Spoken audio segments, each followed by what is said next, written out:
Çox sağ olun, möhtərəm sədr, hörmətli millət vəkilləri.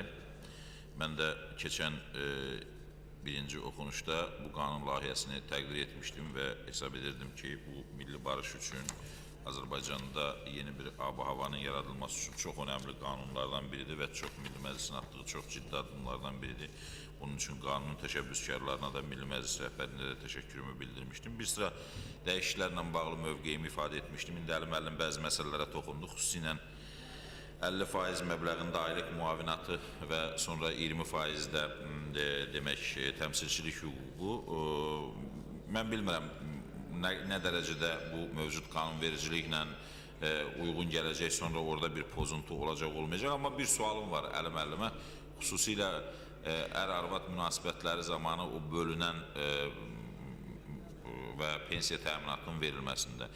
Tutaq ki, bir prezidentin qanun bugün üçün qəbul olunmur, qanun həm də sabah üçündür. Bir prezidentin prezidentlik dönəmində 2 həyat yoldaşı oldu. Birindən 2 ildən sonra ayrıldı, 3-cü ildə biri ilə yaşadı. Qanun bunu necə tənzimləyəcək? Və bu qanun sabah məhkəmə predmeti olmasın deyə bugün bu qanunda salınmalıdır ki, prezidentliyi dönəmində kim o hüququ daşıyıbsa onun hər ikisinə şamil oluna bilər və yaxud da bir başqa formada, bilmirəm, bunun hansısa bir forması tapmalıdır. Çünki yenə deyirəm, kimin üçünsə bugün gülməli gələ bilər, kimin üçünsə hansısa formada, amma bu hüquqdur və bu insanlara şamil olunursa, təbii ki, bunun sabah bunlardan heç birindən sığortalanmayıb.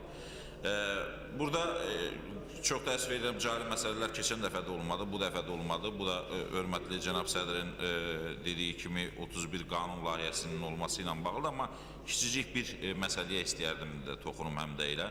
Çünki bu qanunun mahiyyəti cəmiyyətə yeni ab-hava, barış mühitinin gətirilməsidirsə, cəmiyyətdə növbəti dönəmlərdə də atılan addımlar buna xidmət eləməlidir.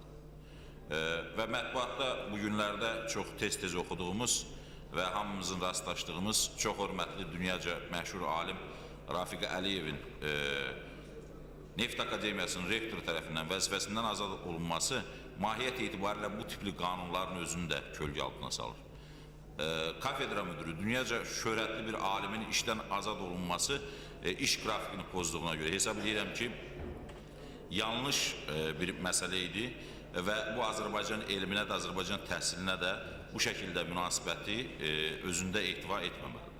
Çünki əgər dünya səviyyəli bir alim, bir ziyalılar forumunda çıxışa görə tutduğu iş yerindən, iş qrafikini pozduğuna görə çıxarılırsa, bu tipli qanunları sabah cəmiyyətə başqa əhval-ruhiyyə ilə təqdim etmək çox çətin olacaq, çox müşkül olacaq.